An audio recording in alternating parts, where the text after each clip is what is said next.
And we are live. What is up, everybody? Man, we've got some good stuff to talk about. Looks like MC is here. Dale is here. Bending Ballistics is here. Fantastic. Got a couple people in. So we are streaming tonight on Twitter, Eagle Run 23 YouTube, and Facebook. We are not on the Eagle Reloads channel tonight. So it only lets you pick 3. I guess I need to up my StreamYard membership here if I want to do more than 3. But exciting guests for you tonight, and I've got a couple things. He texted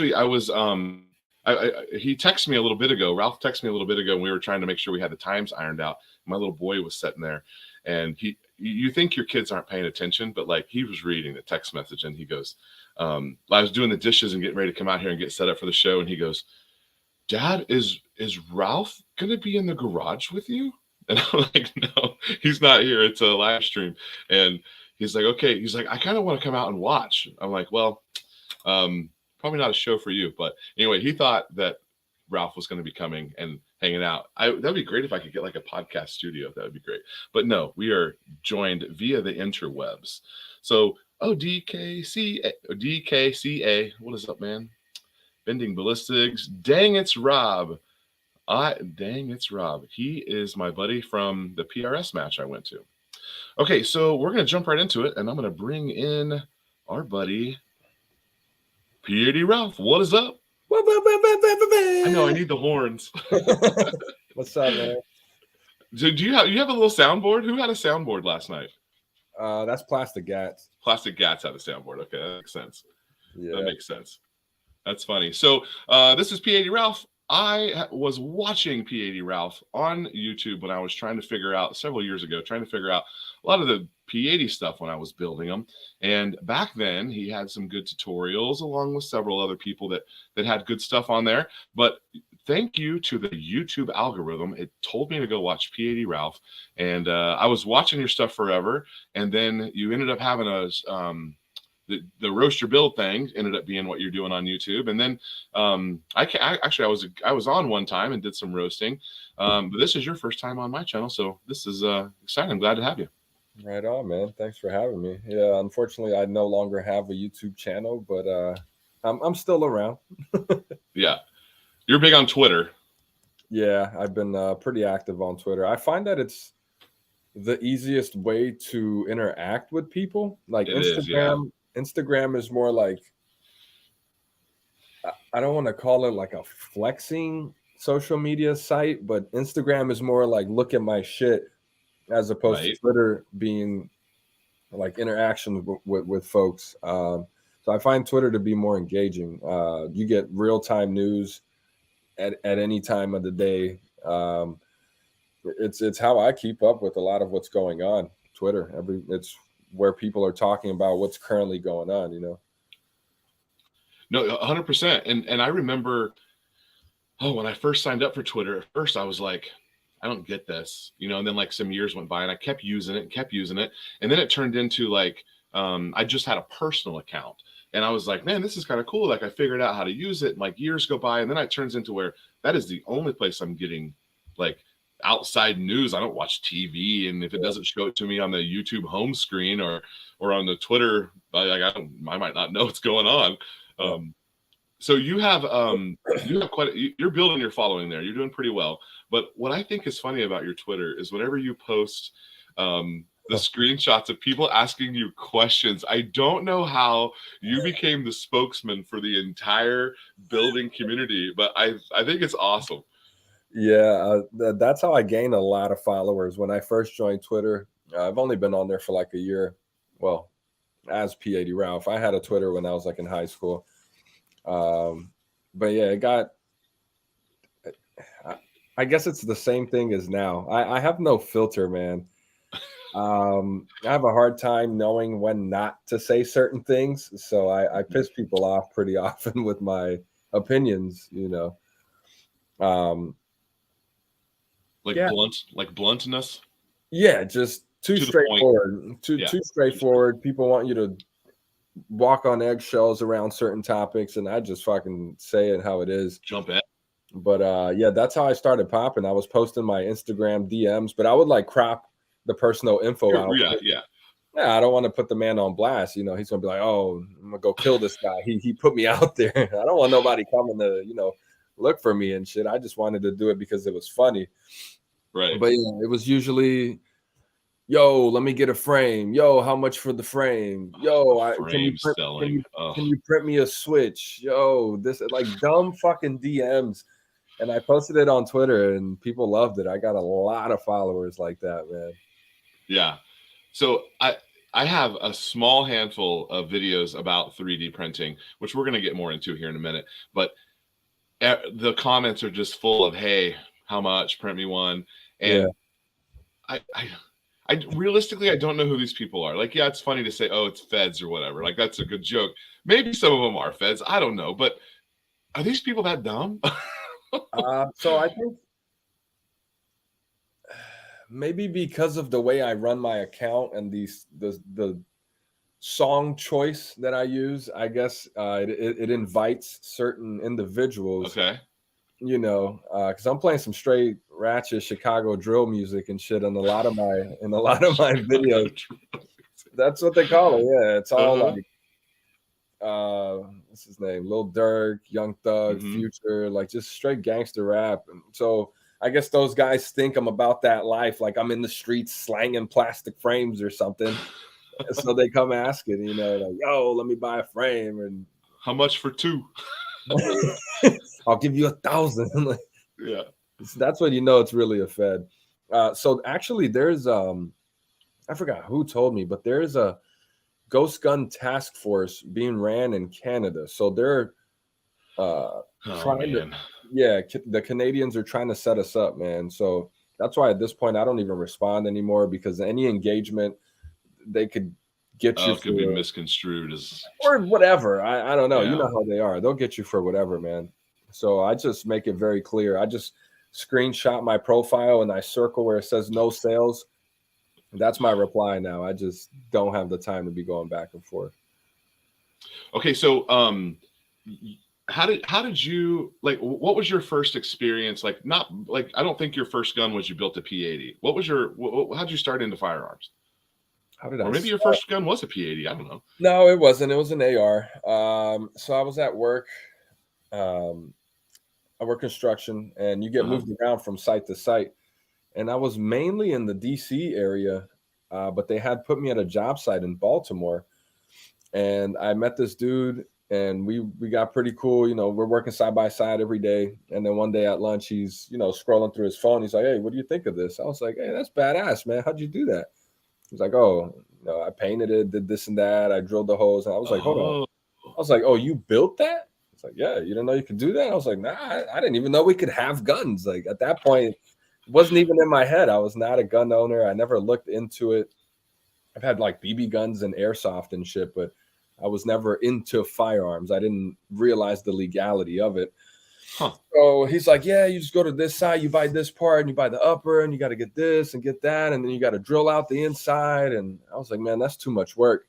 So that day after work, I just went to the gun store and I bought a Delton 15, which was the only AR you could buy in Maryland, because it was heavy barrel mid length, and you couldn't have the M4 profile or the slim barrels and all that. So it was the AR. It's like $690 with tax, was like 7 something. So I got home and I'm like, "Yeah, I got an AR, motherfucker." Like I thought I was badass. And then a couple months later, I started, looking into it. I was like, "Man, I want a Glock." And then I realized you can just build one with the Polymer 80 frame. And that's when I just dove in, man. And so that was your first handgun, was you built it? Yeah. Oh my gosh. It was a Glock 19. Good for you. Yeah, it was all OEM. I used all OEM internals. I was doing some research on AR15.com, and a lot of the guys were pretty helpful over there. There was a thread, I think it was called Polymer 80, so easy a caveman can do it or something. And it was a thread that was going on for years, and I would just, keep popping in with questions here and there. There was a lot of helpful guys. One of the guys that helped me out when I first started was Dremel Smith, and he was actually local. He lived like 30 minutes from me, and he's still active in the community. Like he's okay. Yeah, so recently he's done a couple remixes for the Mav 9, So the Mav 9 is a Glock 19 frame that I released on my Odyssey, but he did a remix to make it polymer rail compatible, and then he did a 26X remix, also polymer rail, polymer 80 rail compatible. Yeah. So he liked the design, and we've been talking for years. So yeah, he's the one that taught me a lot of shit that I know about Glocks, man.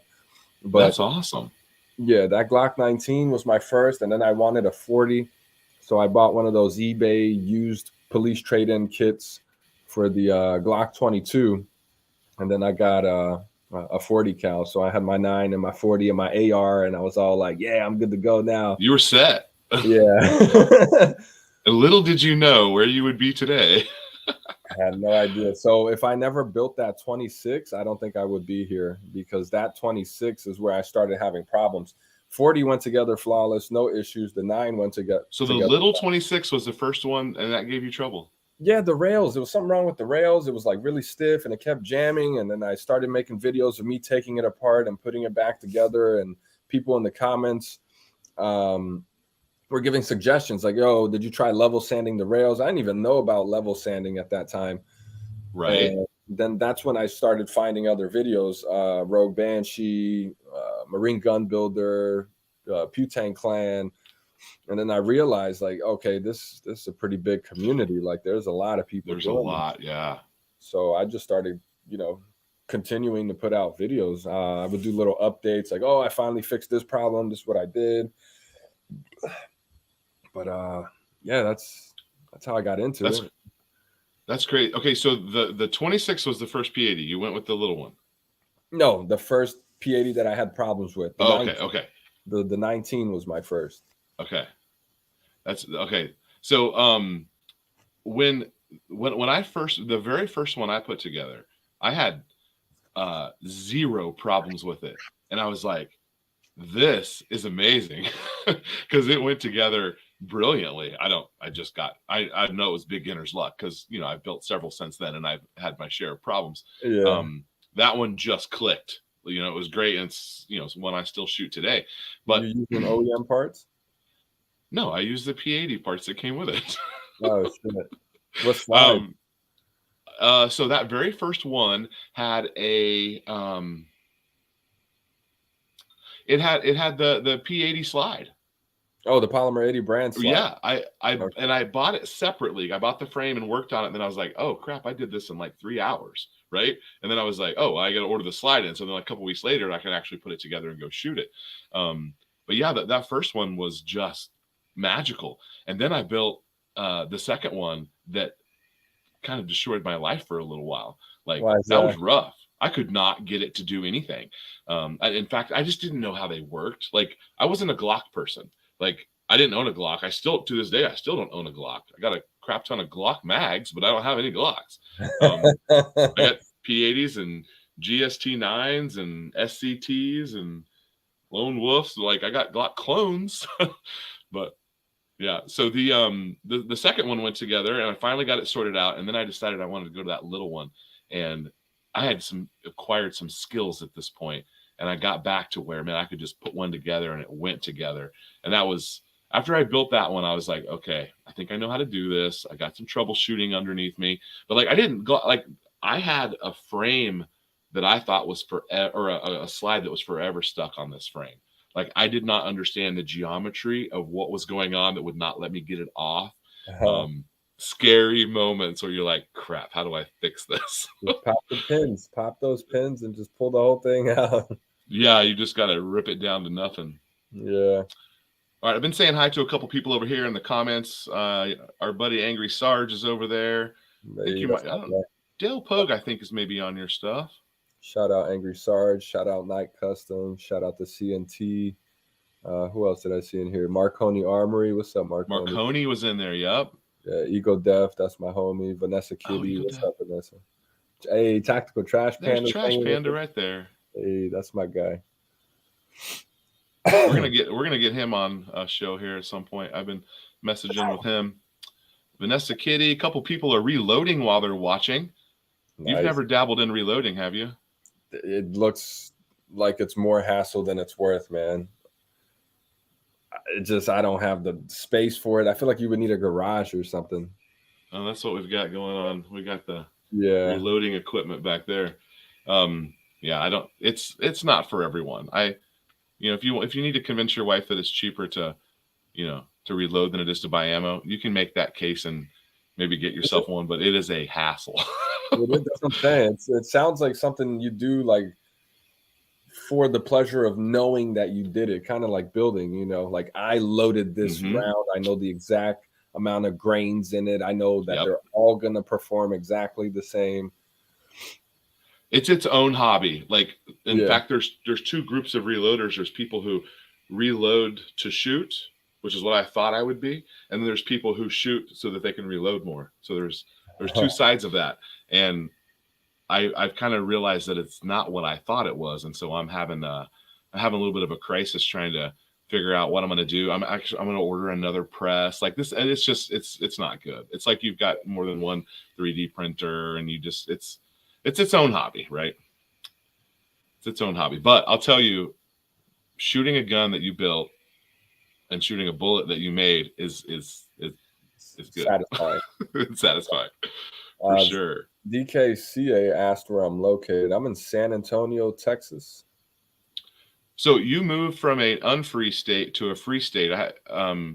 Yes, sure did. Was this related to your industry of being interested in firearms? In a way, it was, yeah, because I had been talking about wanting to move to Texas for a while, and I guess when Maryland changed the laws, it was kind of like the push that I needed, and maybe it was God's sign for like, hey, this is your time to get up and go.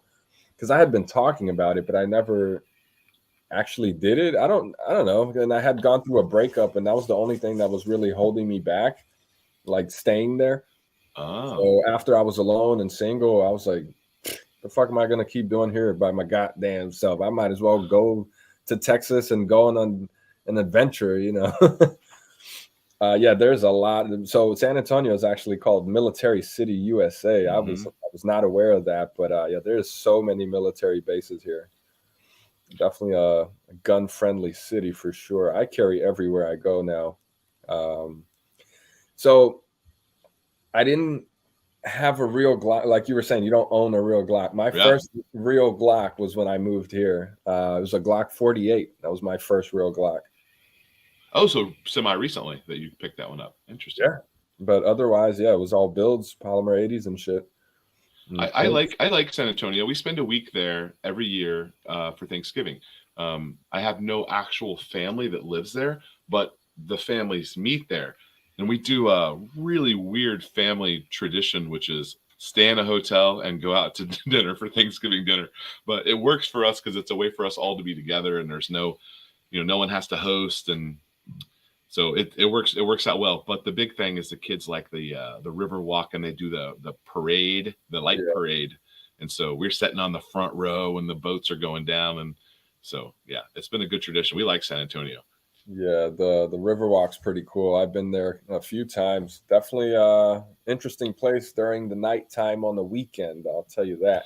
It's more of a touristy place. You being a local probably don't get there very much. No, yeah, I went a few times when I first moved. Chairman Juan took me out there. He's always taking me to some crazy breweries or new spots. Like, I'm not a go out kind of guy, so it's good to have a friend like Chairman to show me around, because I know he's real social. He's always going everywhere. So if he's like, let's go somewhere, I say yes. I don't question it. Now, did you probably knew him? I'm trying to think of, like, I was following you on YouTube. You guys knew each other before you moved. You didn't meet him in San Antonio, right? So the timing of that's interesting. It was crazy timing. Yeah. I had met him in October of last year. No, not last year. We're in 23 right now. Okay, I guess. Yeah. So I started in 2021 when I started 3D printing. It was September 2021, and I had found his file. I only got into 3D printing because of the Chairman Juan Glocks. Oh yeah. So I think I DM'd him or something. Turns out we went to the same range, so I took a couple of the builds to the range, and I was cool with the guy at the counter, so he's like, yo, let me see what you're bringing this time. So I started pulling out the prints. He's like, oh, it's that Chairman Juan frame. I was like, yeah. He's like, oh, he comes here all the time. And then he said his name. He was like, oh, that's so-and-so. He comes here all the time. I was like, what? I didn't even think he was in Maryland. I thought he was like in some free state somewhere. It turns out he lived in Baltimore. So I sent him a DM that day after the range. And I was like, hey, bro, your name's this and that. We go to the same range. And he was like, how did you know? I was like, I forgot the guy's name at the counter, but I was like, he told me. The range outed you. Yeah. He was like, word, what are you doing tonight? And I was like, nothing. He's like, meet me at this place for a beer at 6 o'clock. I was like, okay, I'm about to meet Chairman Juan. When the chairman demands you show up for a beer, you show up. Yeah, so I pull up and he's sitting there smoking his vape and he had his sunglasses on, playing cool guy, you know. He's like, hey, what's up, man? Big fan of your work, you know, this and that. And we became cool. So after that, he took me to his house. We clicked. Like, we have the same interests, Glocks, printing. Like, we had effortless conversation. So he invited me over for dinner. He's like, hey, me and my wife are making dinner. You want to see my studio and all my other shit? I was like, yes. Yeah, let's go, bro. Yeah, fuck yeah. So yeah, we became friends ever since then. And then during that dinner, I had mentioned that I wanted to move to Texas. And he's like, Texas? Why the hell would you go to Texas? I was like, I don't know, man. It seems like the free state where we could do whatever we want, you know? And then ride horses, and it's great. And then a month later, he's like, hey, I'm moving to Texas. I was like, you motherfucker. I said I was moving to Texas. And he's like, yeah, but his wife got a job out here. So they got transferred out. So the company moved them and everything. So he invited me out. He's like, hey, man, you should check out San Antonio. It's a really nice city. So, you know, I spent the week out here and yeah, I loved it, bro. I went back home. And that Monday when I went back to work, I put in my 2 weeks. And they were like, where the fuck are you going? I was like, I'm going to Texas. They're like, Texas? Screw y'all, I'm going to Texas. Yeah, they were like, what are you going to do in Texas? I was like, I don't know. They were like, do you have a job lined up? I was like, nope. Yeah, I'll find one when I get there. Yeah. Don't let that word get out, though. But if you're good people, you can just show up here and we will employ you in general. Pretty much. Don't let that spread too much, but as long as you're able to do something, be a productive member of society. Okay, so Bending has a comment here. You know, we were talking about that oh crap moment when you're building and something goes really bad. I didn't really have something go bad, but I had some questions for him. This guy, him and I get on the phone about midnight last night, and we worked on a video chat until 2 a.m. trying to get this AR-10 upper receiver back together and do the headspace check.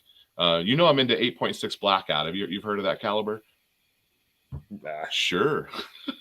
So there's this new caliber, has been out like a year, and I'm doing a lot of videos on it, but it's an AR-10 platform, which is trickier than the AR-15 platform. And head spacing is a big deal. Okay. So I had to have some help with him, and that. Oh, in fact, it was this guy's gun that I was working on right there. Right on. Carl's gun. So is that one of those long range cartridges or something? No, so this is actually it's an 8-inch barrel, and it is designed to be suppressed, and it's a 338, 350 grain bullet, a massive bullet. That's a chunky boy, yeah. Jesus. Oh, I've got one right here I can show you. You can show bullets on here, so. All right, you ready for this? Oh my God. You see where the bullet begins? Bro. Yeah. So that's a 350 grainer hanging out there. That looks ridiculous, yo. Uh-huh. So they shoot subsonic. They're super quiet. It's like the big brother to the 300 blackout. And they're great for killing pigs. Which actually, killing pigs, we're going to go to killing pigs before we get to 3D printing, okay?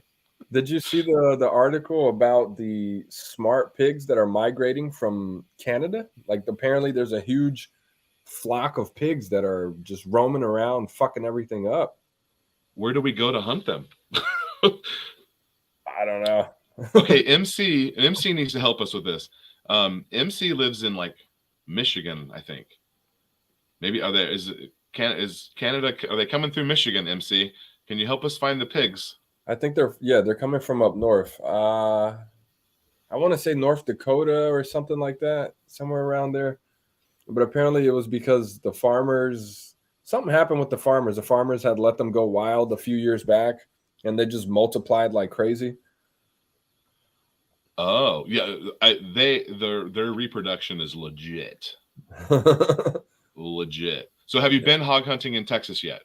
I've never been hunting of any sort. I've never killed an animal. Okay, are you against killing an animal, or you just haven't had the opportunity? I'm not out here looking to shoot animals, I guess is what I'm saying. I don't, unless there was a need for it. Like, I've tasted deer before. I don't like it. Yeah. Not a big fan of deer meat, so I wouldn't go hunting deer. And boars, I mean, unless I was harvesting that motherfucker, I don't know. But what, we gonna make our own bacon and shit? So I have a small piece of property, around 100 acres, and we do have pigs on my property. And wild pigs? Yes. And they tear crap up, and they are a mess, and they also mess up, like, some of the things that they are tearing up are like make it to where the deer aren't going to want to graze there, because they just tear up their land so much. So I don't deer. I shot a few deer, but like, deer hunting's not my thing either. And I don't, if someone asks me, I'm not a hunter. Like, hey, are you a hunter? No, I'm not a hunter. That's my answer. I've been hunting, and I go occasionally, but that's not my thing. But yes, in fact, I haven't shot a pig with this 8.6 blackout yet, which needs to happen. Big old suppressor. He'll never even hear it coming, and then 350 grains. But yeah, the harvesting of them is a thing. Like, they're quite disgusting. Like, they smell, and like, it's not fun to butcher them. Yeah. My brother-in-law claims that he has discovered a method where you can remove the back strap without fully dressing the pig. He's going to show me how to do this. I don't know about it. He allegedly, and if that's true, I would maybe take some back straps, but no, we're not making our own bacon. And most of the pigs are too big or too small. So they call them the picnic ones. Okay, so is Big Al, I'd move to Texas, except it's Texas. Okay, buddy. It's a great place. This place is awesome. We have our own infrastructure. Texas is like its own country. That we could split away from the nation and be completely fine, from my understanding. CT Coop is just gonna come. We're going to Texas. Let's go. Do it, Coop. This is where it's at. No, wait, that's not Coop. That's CNT Designs. CT, I think the C, I think, is Coop. Is it? Because there's another with a similar Don't come name. to Wyoming. It's cold and full. So just to clear things up, I'm a recreational shooter. I like the shooting sport for what it is, accuracy, target shooting. Yeah. But fuck, I lost my train of thought. What were we saying? We were talking about well, CT said maybe that's what you were talking about. Where did it go? He said we're going to Texas, and you said you were going to clear up something about hunting. Yeah, that I'm just a recreational shooter. Damn, yeah. I forgot what I was going to say. I'm sorry. I'm kind of sick. I'm under the Wyoming weather. Is full. Oh, there we go. Cold sucks. I used to like cold more than heat when I lived in Maryland, but after moving here and experiencing some scorching hot 3-month streaks of 100+ degrees every day, you love it now, right? It's nice and warm. I like it. Yeah, the cold sucks, bro. So I don't. You and I are about 4 or 5 hours apart. It was 39 degrees when I woke up this morning, and according to the Texas thermometer, that's 1 degree below freezing, because 40 is freezing in Texas. And so we woke up to freezing temperatures this morning based on the Texas scale. And it was not fun. In fact, it was raining just enough that we had to cancel baseball practice this morning for my little boys team. And it would have been miserable to be 40 degrees and drizzly at baseball practice. Yeah. Especially since we had 80 just a couple days ago. Now, he brings up a good, the Wyoming point was, I have heard that there's a lot of people moving. There's a migration to Wyoming and Montana right now Because of the mountains, right? The mountains and all the land and the beautiful views and all that shit. That's why he says it's full, I think. But we also say, welcome to Texas, we're full. Oklahoma, not only 2A, we live it. So realistically, and we're not going to talk about politics, but realistically, Oklahoma and Missouri are more pro-gun than Texas. Yeah, that's true. Missouri especially, yeah. Which is interesting to me. I meet guys from other states after seeing my vault full of firearms and realize in a communist state are bad. Yeah. I left Texas to here. Where is here? I thought she was. I forget where Vanessa Kitty is. I think she's a reloader. Oh, okay. Now Texas. Texas is pretty cool though. Same trade as Ralph. I'm in construction. I do sheet metal, HVAC, commercial ductwork pretty much.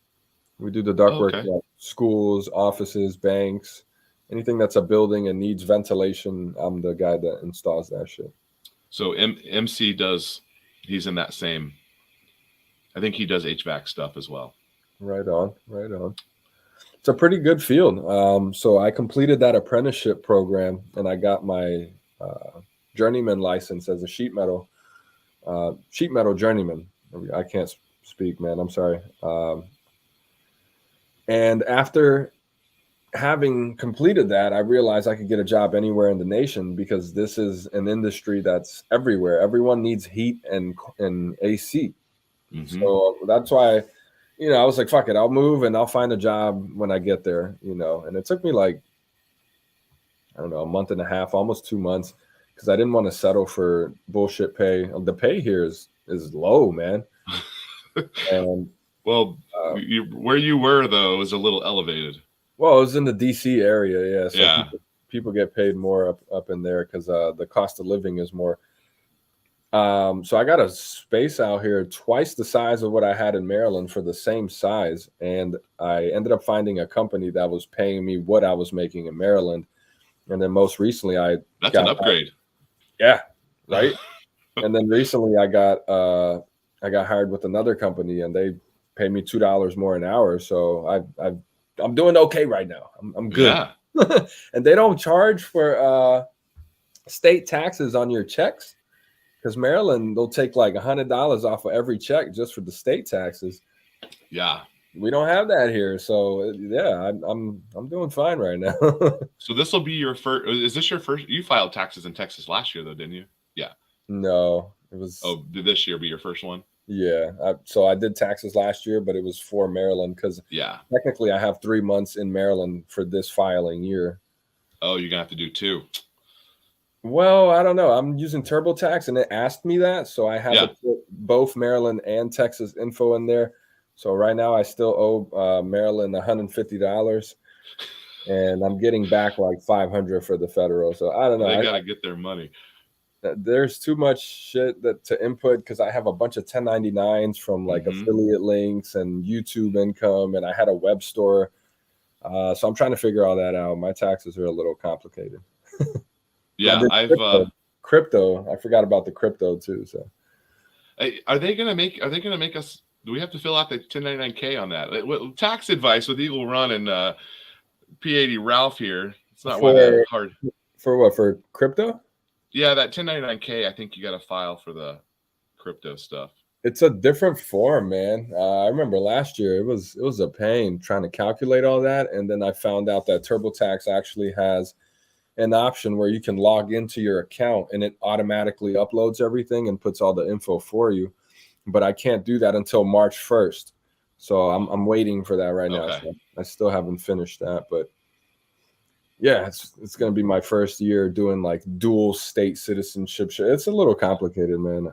I should just pay somebody to do it. So I have 2 companies. I've got 30 something employees. I have real estate, crypto, stocks, all the stuff.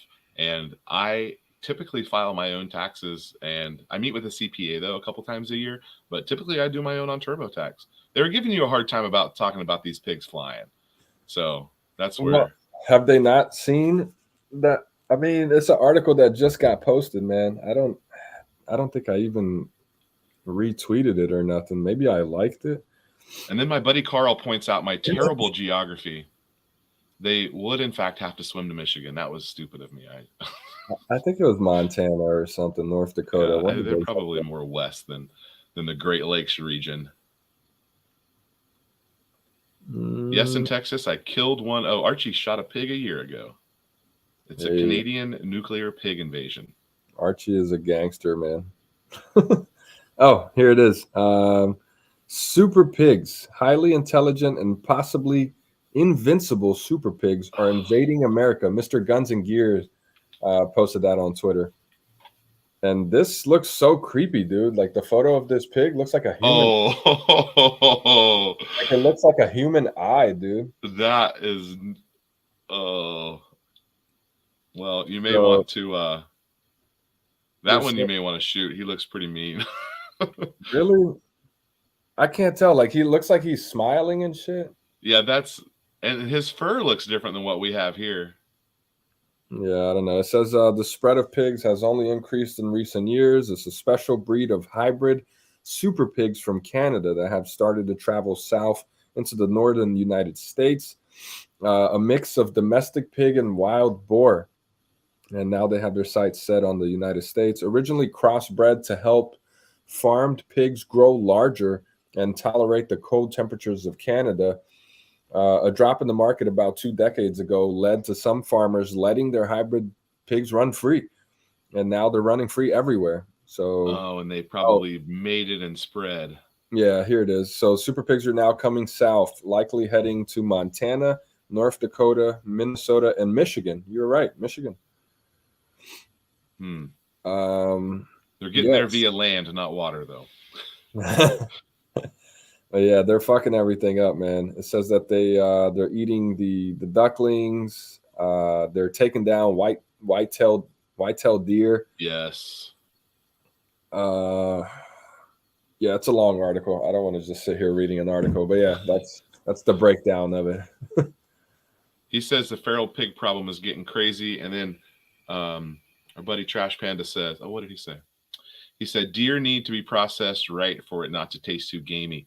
So Trash Panda maybe has some hunting experience. He can show you you can take a deer and he'll show you how to skin it so you can Yeah, I thought that was funny too. A small property, it's only about 100 acres. Bro, that's a lot of land. Okay, I didn't mean to slow play that on purpose, but it's been in the family for years and years, and I'm shooting longer and longer ranges, and 100 acres is difficult to get just the way that, unless your land is perfectly laid out, it's difficult to even get 1,000-yard shots on this property. Just because of the way it's laid out. Yeah. And it's a little bit L-shaped. And so it's not perfectly square. It would be easy if it was perfectly square and it had a great mountain backdrop in the background. It'd be easy to get 1,000-yard shots. But I don't personally consider 100 acres. That's probably the mark of where I would say it starts to be a large property. But when people ask me like, "Hey, how's your company doing?" Like, my company's doing great, but I'm still here. When my company's doing really great, you'll never see me again. And I'll be on 1,000 acres, not 100 acres. Yeah, I have a job site that's this billionaire guy has a ranch. It's called Cool Water Ranch. Okay. It's in the hill country of San Antonio, out by like Hunt, Texas. But this guy has 2,500 acres, man. Yeah. It's like its own city. Just driving in is insane, and I'm just driving like 10 minutes just to get to the main house. Yeah, through the property. Yeah, 10-minute drive. Bunch of hills and curves and all this crazy. There's like wild turkeys and shit running around, and I'm just like, dude, how does somebody have this much money? He's got his own river, his own little mountains and shit. It's insane, man. 2,500 acres is insane. It's like its own little city. But yeah, my buddy Ego Death there in the comments, I think he's got like 150. I went to go visit him last Sunday to go shooting. It was a 5-hour. Is that where there was a shooting video I saw posted. It might have been him who posted it. It's right outside of Tyler. It's like a 5-hour drive, but it was definitely worth it, man. He's got some nice land. I think we could do something cool with it. Put up some steel targets. We can set up some long range shooting kind of thing, like you said. Maybe not 1,000 yards, but definitely like 500-600. Man, he's got a lot of land out there. So you say he's in Tyler. That's actually the direction where my property is. Oh, okay. Yeah. So you're around the Tyler area? That's not where I'm Fort Worth, Denton County area right now, but my property is about a 2-hour drive. Okay, I got you. So I don't live there. There's actually nothing there. There's a well, and that's it. So you have to tent camp if you want to go stay out there. But there's a couple of little cabins you can rent down by the lake, which is what we typically do. Okay, so you brought it up here. So what do you have that you would shoot 500 yards? Are you going to shoot 5.56 or what long range? What kind of long range action do you have? I have 2 long boy ARs. One's a mid length, one's a carbine. Got a loophole scope on one and a primary arm scope on the other. I've shot them out to 300. Back in Maryland, there was a range called Delmarva Sporting Clays, if I remember correctly. Okay. And they had a big open land where it was 50, 100, 200, and 300. And it's nice when you can hear that steel ring at 300. You're like, yo, I hit it. Like 200 is, I wouldn't say easy. It's a lot easier than 300 because 300 you got to compensate for the drop. Mm-hmm. So I definitely learned about drop compensation. So that was cool. And those are you're saying those are 5.56 builds? Yeah. Long boy ARs. I don't know, an AK. I want to see how far an AK can shoot. Because I got that GF5 recently, and I just sighted it in last weekend at Ego's property there, and yeah, that thing is so nice, man. I've shot it. No, I've shot an AK before. It was Trash Panda's AK, but it was his AK. It wasn't like mine, you know. So I just got a couple rounds through it, and I was like, "Oh, AK, that's cool." But when it's yours and you get to actually shoot it, it feels good, man. I really like the AK right now. Yeah, that 7.62 by 39 is a little difficult to stretch out, but some of those AKs have the sliding sights, and they say they go to like 1,000 meters or whatever. And I'm like, that's a little optimistic, but okay. So I removed that sliding rear sight, and a Strike Industry makes a little adapter that turns that into a Picatinny rail, and I threw a green dot on it. So yeah, got a little green dot on there as opposed to irons. So I recently built, and I was actually going to maybe submit this to your show sometime, but I recently built an 80% AR that is 6.5 Grendel, and it's actually this one right here behind me. Oh, I'm pointing the wrong way. This one right here behind me. It's all FDE, big 20-inch stainless barrel. It's got a nice tracked optic scope on it, 25 zoom, crystal clear, and it will do. It's not even broken in yet. I have maybe 100 rounds through it, and it's doing nice groups. And I'm going to stretch it out quite a bit, but the furthest it's gone is 100 yards. And that's actually the 8.6 Blackout right there with a 16-inch barrel. Nice. It's a 308 though. It's the larger frame, AR-10. But I have a 6.5 Creedmoor that I've been reloading for, and I recently, November, went out to a spot down the road from me, and they go out to 1,000 yards. And I was working with an instructor. I hired a guy to kind of teach me long range stuff. Been able to work with him a couple times, and I shot out to 850, which is the furthest I've gone. And when I took my first shot at 850, I thought I missed, and I actually said to the guy, "Oh dang, I think I missed." And he's like, "Wait for it." And then the ring got to us because there was enough time. I was like, "Oh, I missed." And he's like, "Wait for it." And then ding, I'm like, because it was so far. Yeah. Yes, it was so cool. It's probably more dramatic in my mind than it really was, but it seemed like we had a whole conversation by the time that thing rang for us. Shit, man. It's 850. That's far, bro. Yeah, 850. P80Ralph's hunting is 3D printer spools. I don't get it. Like I guess you're hunting for spools? No. I'm not. Bad joke, my guy. Try again. DK, bring it back. DK, bring it back. Try again. Try again, motherfucker. You motherfucker. Yes, we are the Republic of Texas. Yeah. In fact, I was in both of my kids were doing a presentation at the high school, the local high school, and so they brought in these elementary kids to go into a classroom and give a little presentation. And it was cool to see them up there. They had a little thing memorized and everything. But I looked over in the corner, and this teacher has a bunch of flags, and the Canadian flag was mounted higher than the American flag and the Texas flag, and that bothered me. I would be bothered too. That Texas because they're not supposed to be higher. The Texas one can be equal to the U.S. one, but let's see. CNT is Coop, my brother. Okay, my bad. Oh, the CNT is Coop. Okay. Vanessa Kitty back in Fort Worth. South Padre Island, down Corpus Christi. You haven't been down there yet, have you? I haven't been to the beach in like 2 years, man. I'm dying to go to the beach. Everyone keeps telling me at work, all the guys at work keep talking about Padre Island. You definitely go that way and don't go the Houston way. You'll be very disappointed. It is technically a beach. I've been to the but you want to go south. Don't go to Houston. I think it was Galveston that I went to with my brother. My brother lives in Houston. I went out there like 4 years ago. I think it was Galveston. That's a beach, right? Galveston. Ego Death. He says he's going to turn you into a hunter. Okay. You're going to have me out here skinning deer and shit. Nah, that's too much gore and blood for me, man. I don't want to sit here carving into an animal and shit. That doesn't sound appealing to me. It's maybe a little shocking at first, but not so bad. What did he say? The difference is I can walk out the door with a hip and no one cares. Oh. Yeah, I mean, we do that here too, but HVAC service, you fix what I install.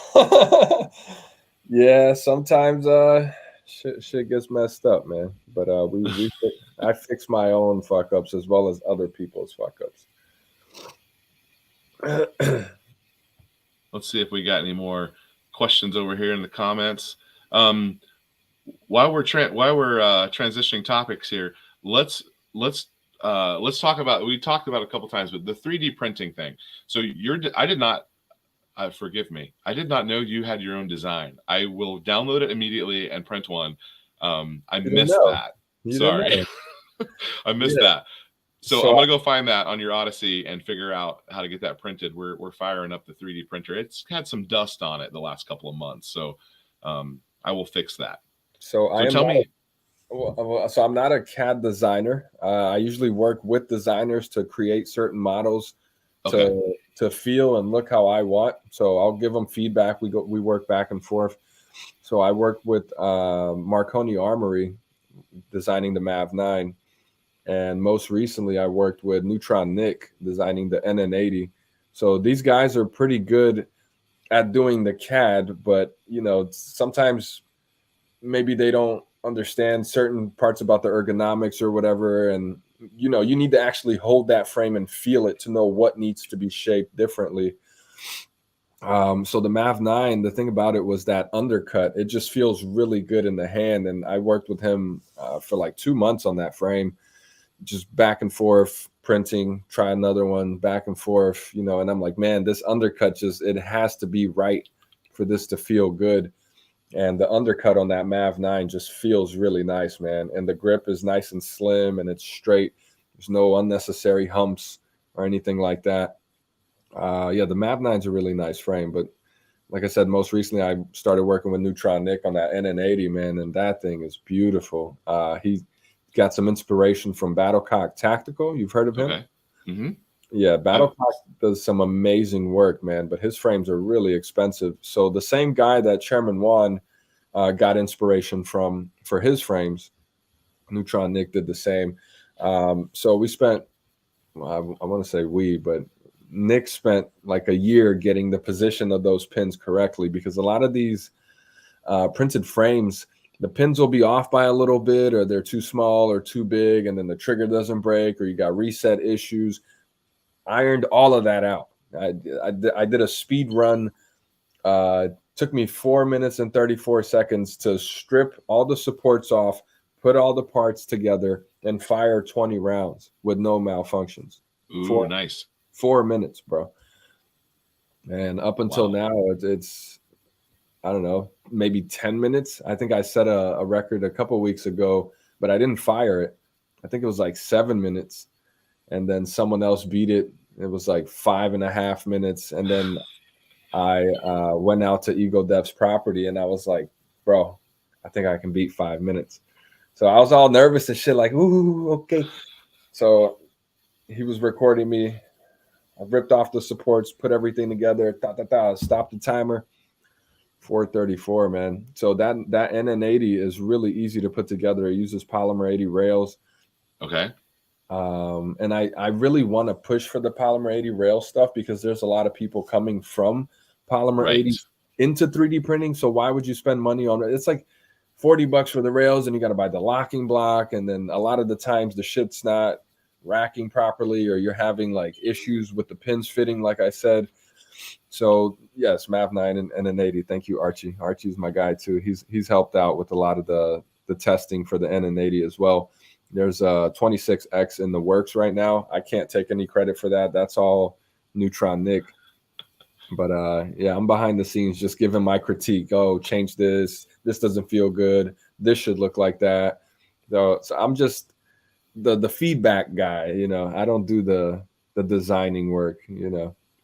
Yeah, I was shaking. I was nervous as shit. I was like, oh my God, the little spring for the mag catch fell out. And I was like, no, 5 seconds I just lost. Like, it was fun though, man. So that Chairman one that has the chunky front where the flashlight would go, or where the Picatinny would go, what was that design called?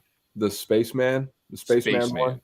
So when I printed that and put that in my hand, that is by far the most it felt so good. And I did the wavy stipple pack on it. The trippy. That, man, a lot of these words escape me. The trippy Spaceman, yes. And I did it in gold PLA, and I didn't shoot that one, but it was more of just like to look at. I saw that video pop up on my feed. Yeah, you just threw a slide on top just to see what it would look like. Just to see what it looked like. I did not build that. I did not shoot that. I did say if that video got like 100 likes, I would shoot it, and I think it did cross 100 likes, so I might be on the hook for that. But we'll revisit that at another time. No one's making me do it yet, so if they start giving me pressure, I might have to cave. But that undercut is so critical, and I have larger hands, and it allows the 19 size to actually fit my hand, whereas on the P80 I got to go to the 17, which is why I like the GST9, because I can throw that longer grip on it and still keep the 19 slide. 19X, yeah, the 19X essentially, yeah. So I dig that size. It fits well for me. I agree. 19X is my favorite. Yeah, I got big hands, man. When you grip that little 19, it hits the magazine, and then you got to switch your grip in order to drop the mag. I don't like that. So I started throwing mag wells on everything. And yeah, Chairman Juan, he did a hell of a number with those frames, man. It sounds like you haven't tried the V3, because you just said the Spaceman. There's no Spaceman V3. So yes, after you feel the V3, that frame you're just talking about right now will feel horrible. You're gonna be like, oh, this is so blocky and nasty. Why did I ever like this? So I need to print the V3, and I need to print I got some printing to do. The V3 feels amazing, dude. It's super slim. There's been a lot of issues with cracking here and there. So he's making like a revision. There's like a V3.5 kind of thing. But as of right now, I mean, I've got a couple of those V3s, and oh my God, bro, I can't, like, once it sits in your hand, it just, it's so slim, and the cut is so nice. So what he did is he took the, I know I got one here somewhere. I don't. So there's No, I don't have one here. Nope. It's in my safe. So what he did is he took that rectangular mag catch and made it a triangle like the SIG. I saw that. Okay, I saw that on Twitter. Like how the SIG is a little triangle, so you can get higher up on that undercut there. And I was holding it close so we didn't. Yeah. So we don't get booted. But that triangular mag catch makes it so you get a higher grip on it. So he completely redesigned the Glock to feel like a SIG, man. It's insane. Yeah, you got to try that. The V3 feels amazing. You're not even going to like the V2s anymore after that. Not a SIG fan. I'm not either. I mean, I got 3 SIGs. One's one of the Flux Raiders. One's a full size. And one is the Strike Industries SMC. They're fucking awesome. But I would never carry one. Oh, that's the statement right there. Yeah, I would never carry a SIG. I trust my life with the Glock 19 or Glock 48. That's what I carry. So do you carry your prints? I would never. You're crazy. I mean, there's been a huge debate about that. Yeah. I guess if it's like a carbon fiber nylon frame that's been annealed and I put hundreds of rounds through it and it's been super reliable. No, because I have OEM Glocks. Why the fuck would I carry a print? No, that sounds dumb. I mean, there's people who do it, and I get it. Maybe they can't get a real Glock, or maybe they're in a place where, I don't know, man. It goes into legalities. Like, why the hell are you carrying a print other than the fact to say that you are doing it? Like, oh, yeah, I carry my print. Why? Where's your real gun? Right. Unless you can't get a real gun, I get it. That's why you would. But no, I would never carry a print. What about the P80s and the GSTs? Would you carry an 80 in general? I carried the Strike 80 when I first got here. I had the Strike 80 Gen 519 blacked out build, and that was before I bought a real Glock. So that's what I was carrying at first. It was an 80. Okay. Yeah. When some of the videos that you did, that I don't even know where they are, maybe they're on your Rumble or something, but you did the put the 3D print frame in your car in the Texas heat video. That's on my I don't know if that got the views it deserved. Well, it did on my original channel. I think it was up to like 10,000 views or something before the channel got nuked. But it's on my Rumble now, and you're right. There's probably like 200 or 300 views on it. Yeah, but it was that was very telling about several things. One, just about how hot it is, and two, what that convection does inside your car. And then the way that the plastic responds when you twisted that one, I was like, oh my gosh, that's amazing. Yeah, no, it was a great video. And recently I did another test, except I posted it on Twitter. I made a video where I took like 4 frames and an OEM frame. I threw them all in the oven. I think it was like 180, 190 degrees or something. And the only frame that held up was the carbon fiber nylon one. Yeah, I'm sorry, I keep saying carbon fiber nylon. That one specifically is Coex Nylex. It's actually glass filled nylon. Okay. It's not carbon fiber. I just keep saying carbon fiber nylon because it's that category of filament.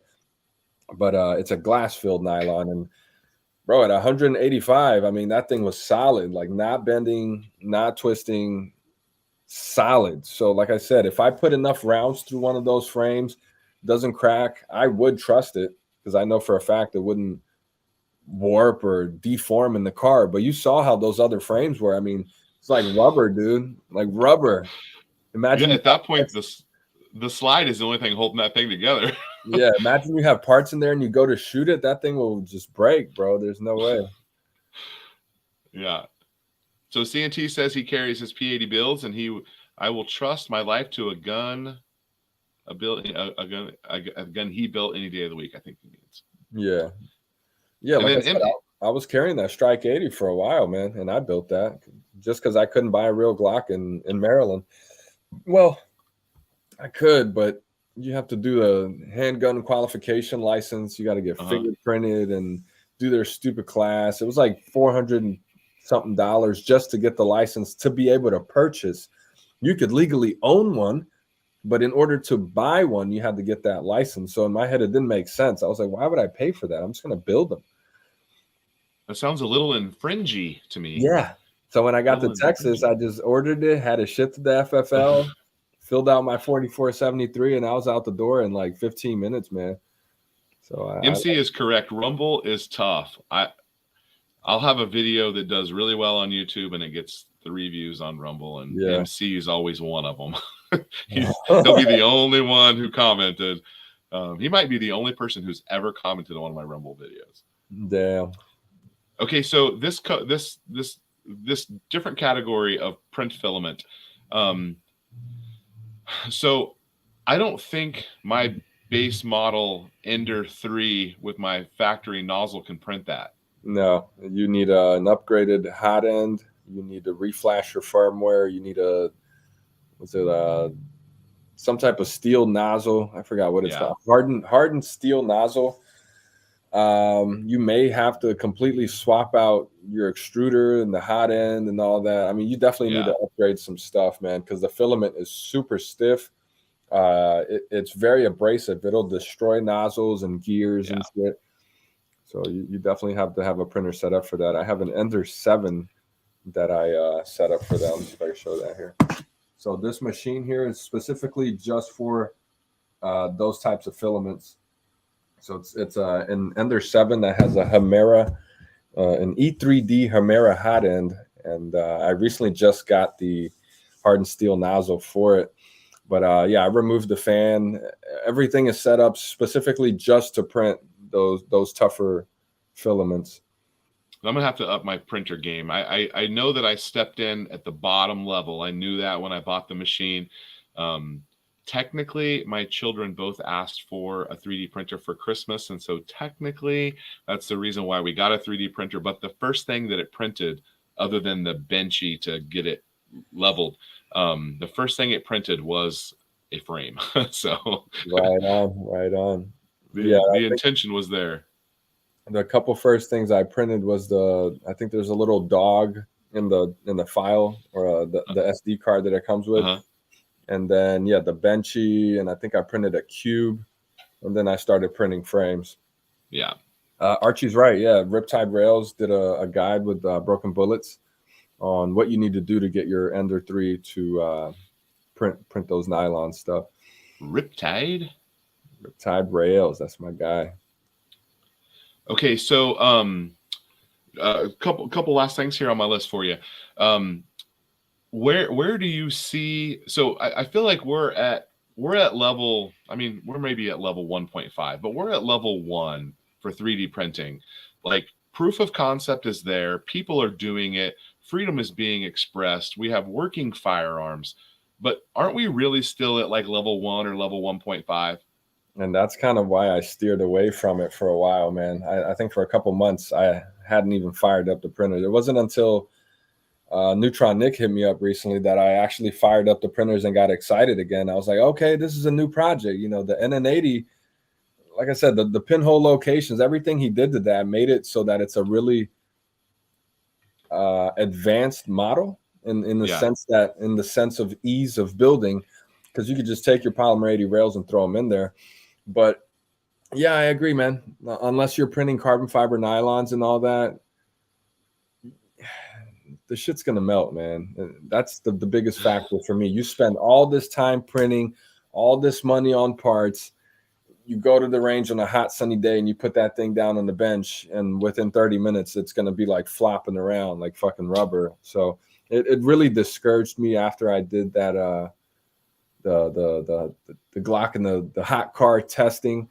That's when it really hit me, and I was like, man, I'm wasting so much time on this for things that don't even hold up realistically. I mean, I don't want to be dismissive, but it's kind of a range toy, right? That's what I look at it. That's how I see it now. Yes. Yeah. If you haven't seen the roast, that's right, MC, go check out Chairman Juan on YouTube. We do a weekly live show there every Friday night, 9 or 10 p.m. depending on the day. We alternate weekly. We did it at 9 last week, so next week it's going to be at 10 p.m. And I haven't announced the guests yet for that, but one of the surprise guests next week is Rob Pincus. Heard of Oh, him? You heard of him? I've definitely heard of him. I'm trying to figure out what's the last thing I saw him doing. Oh man, yeah, the Twitter guys hate him, so I thought it would be funny to have him on the show. It's like, let's see how this goes. That's going to be amazing. Okay. So next Friday night, huh? Yeah, but no, I agree, man. We are definitely still on the first stages. I think once we get those SLS printers inside the home, that's when we're going to be moving up to the next level. So there are printers that cost like tens of thousands of dollars that print. I want to say they're also like these carbon fiber nylon type of materials, but they bond them better or something. It just feels like an injection molded plastic, and the heat Okay. resistance is there, and everything is up there. There's a company called Ave's Rails. They're making a lot of these SLS parts. I have one of the grips here. So this is a Chairman Wan grip. This is printed in SLS. I mean, this feels like a real grip. Like this is not. Wow. It is not like soft or brittle like PLA or something. It's like an actual injection molded part. So there are really expensive printers, but once those make it into the home where we Yeah. can buy one like for $1,000 or something, because right now the best printer is the Bamboo Labs X1. Bamboo Labs. I've looked at it. Yeah, man. So that's taking over the market right now. But those printers are like $1,400. But you can print in multiple colors. They're fast as hell. You could take a Chairman Wan from 20 hours to like 5. So Really? it's a really fast printer, man. That thing zooms around. It's insane how quick it moves. It's crazy. So these two comments, is this a thing? Is there a steel printer and a stainless steel printer? Yes. So I have DB Firearms sent me a charging handle, a custom charging handle for my Flux Raider. So the Flux, it's really weird because there is no charging handle. So it's like a PDW, but you got to rack the slide. So he was able to get me a stainless steel printed charging handle with my logo on it, which was pretty cool, man. Wow. Yeah, it was awesome. I was like, bro, how did you do this? And it doesn't look printed because it didn't really fit 100%. I had to grind a little bit of metal. And I thought, oh, man, if I take the Dremel to this, it's going to mess it up. And no, it was like solid steel, dude. It's insane how hard that part was. Interesting. Looks like Toy Town Incorporated is here. Yeah, here it is. So it actually looks like a metal. Oh, that's awesome. Right? But yeah, it's steel, dude. That thing is solid. And you can see how thin that charging handle area is. Yeah. I thought it was gonna break. No, dude, that thing is solid. And that was 3D printed. It's crazy. Interesting. So I remember 3D printers were, they were over $1,000 and I was never going to get one. And then they were coming down, they're $600-800. And then they start coming down. And now they're like, they were like $200-300-400, and it's like now that's approachable for us. And then so we start printing guns. And then the next technology is going to have to kind of filter through. But and I almost bought one of these. I'm kind of glad I didn't, but maybe I might wish I did. But I think Mr. Snow has one, but it's the home CNC machine, basically. The Ghost Gunner 3, yeah. The Ghost Gunner, that's it. Ghost Gunner 3. So you can write your own codes for that? Yeah. I think it's a little more difficult, but I've seen guys throwing what we call the mac and cheese. So that's this black and white print over here. Yeah. And somebody made that out of aluminum. They wrote a code for it for the Ghost Gunner and milled out a mac and cheese. It's insane because I love people. People are so smart. Because this is like a what's it called? It's a hybrid. It's an AR lower parts kit that takes Glock mags and the Mac upper. Like this is not on the market. So the fact that this guy could take it and make it into a reliable build that you can actually use every day, it was awesome. Like this opens up the doors of opportunity. Now, like, can we throw a Glock frame in? Can we mill out a Chairman Wan frame or something? That would be awesome. Snow will do it. Just give him a second. That guy's hilarious. Yeah, man. I haven't seen him on your show in a while. He was there for episode 1, but yeah, I don't want to drag him down with me. There was a time where he was getting a lot of hate for even, being associated with me. Oh, that's too bad. Yeah, I know, man. But Mr. Snow's he's a hell of a guy, man. He's a good friend. I call him whenever, I got problems or whatever. He'll answer and we'll talk. But yeah, I said some spicy stuff on Twitter and people got really mad at me. And there was a time where I just kind of backed away from the space. And then when I try to come back and bring the show back and make a season 2, people were making a big deal about it. So I asked Mr. Snow if he wanted to be there, and he said, yeah. He came on the show, episode 1 of season 2 with Chairman Juan. They all roasted the shit out of me, and I took it. I was like, okay, you guys got it. My bad. I Bring it. I'm here for it. Yeah, I was like, that's cool. Y'all make fun of me. I'll make fun of y'all. We could be friends. So he knows. The roast. Yeah, that's Mr. Snow. Yeah. He knows. That's my guy. Interesting. Okay, so I guess we can kind of wind down here. Do how people follow you on Instagram, Twitter? How do people reach you? Yeah, Instagram and Twitter at P80Ralph. I am now a certified chief instructor for Freedom Crew University. So Freedom Crew University is an online school where you can learn whatever you want, as opposed to having to go through an entire year-long class that you pay $10,000 for. So you can focus on whatever topic you want.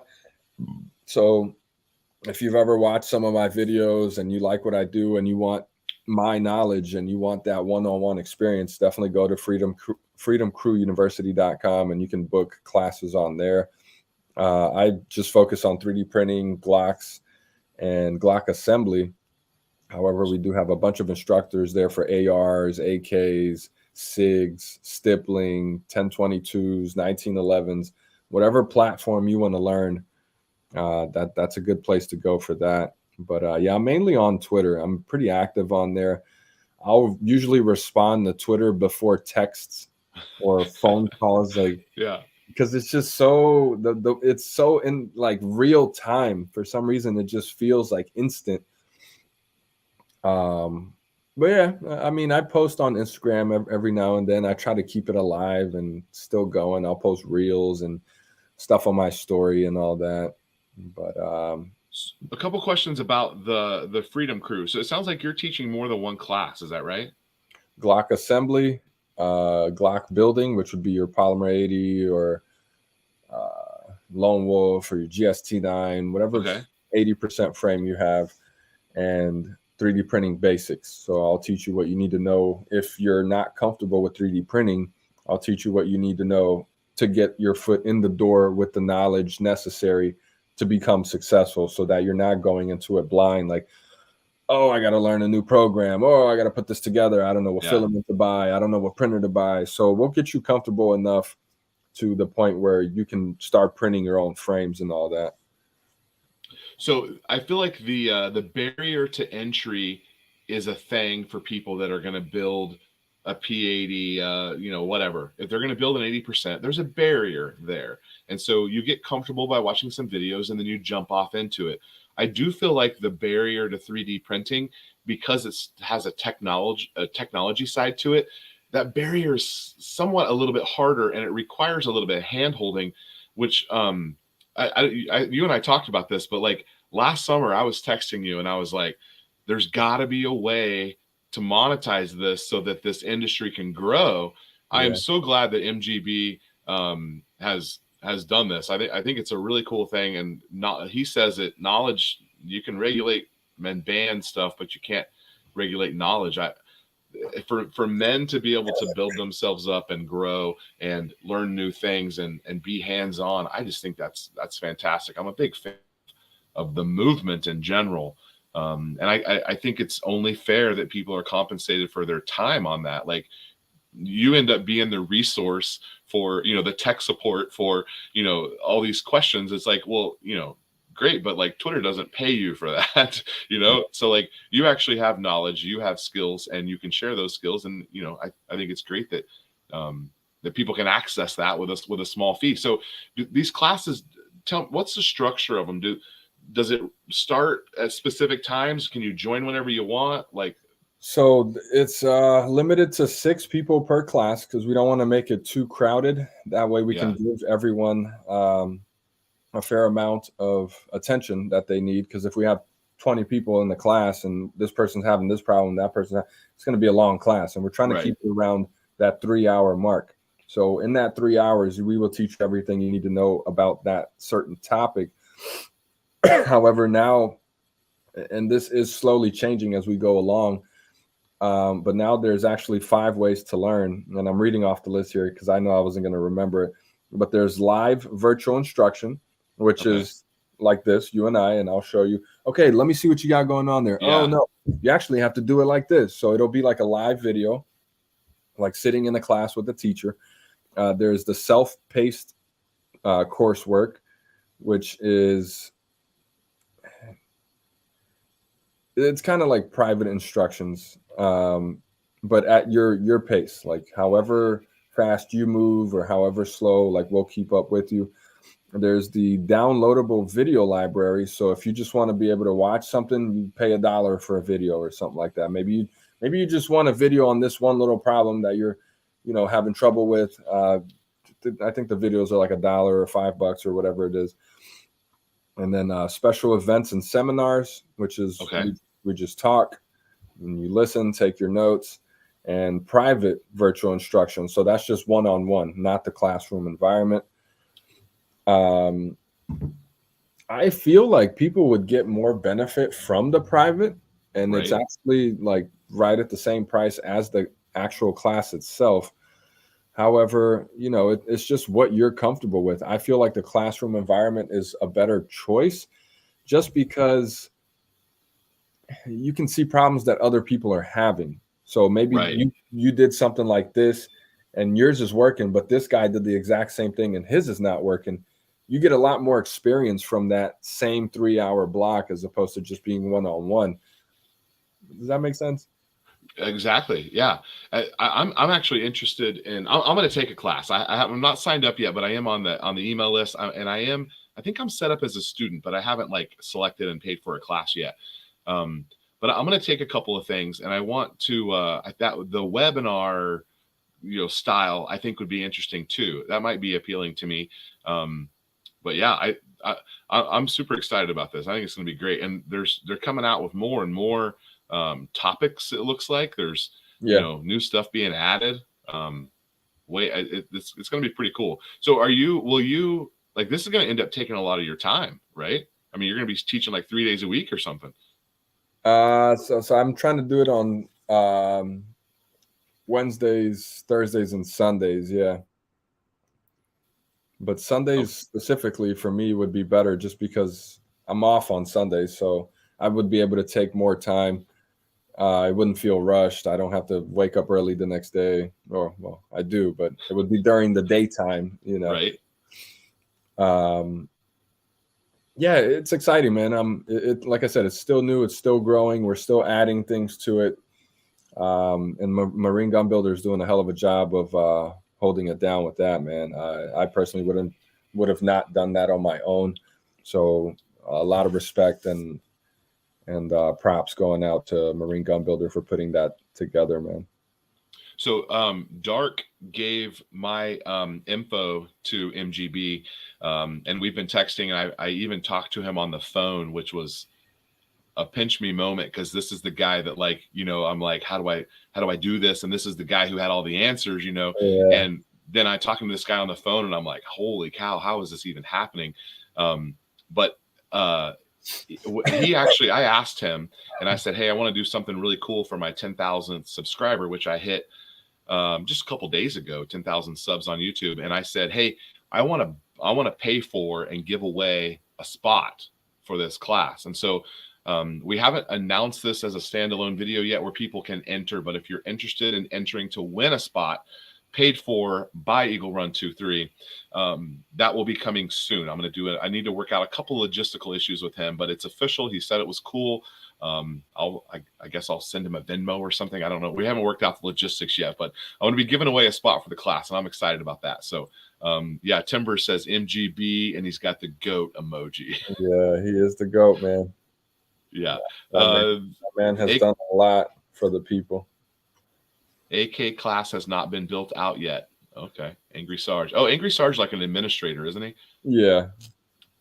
That's my guy, man. Angry Sarge was there for me when I was ready to quit YouTube like 2 years ago. And he's like, look, man, you can't quit now. You've come too far. You got to keep going. And I was like, yeah, but there's all these haters. And he's like, man, forget the haters. Stop reading the comments. Don't worry about all that. And yeah, man, he's been a solid friend. Angry Sarge, I think, has been like the realest dude I've met in this journey of getting into guns and stuff.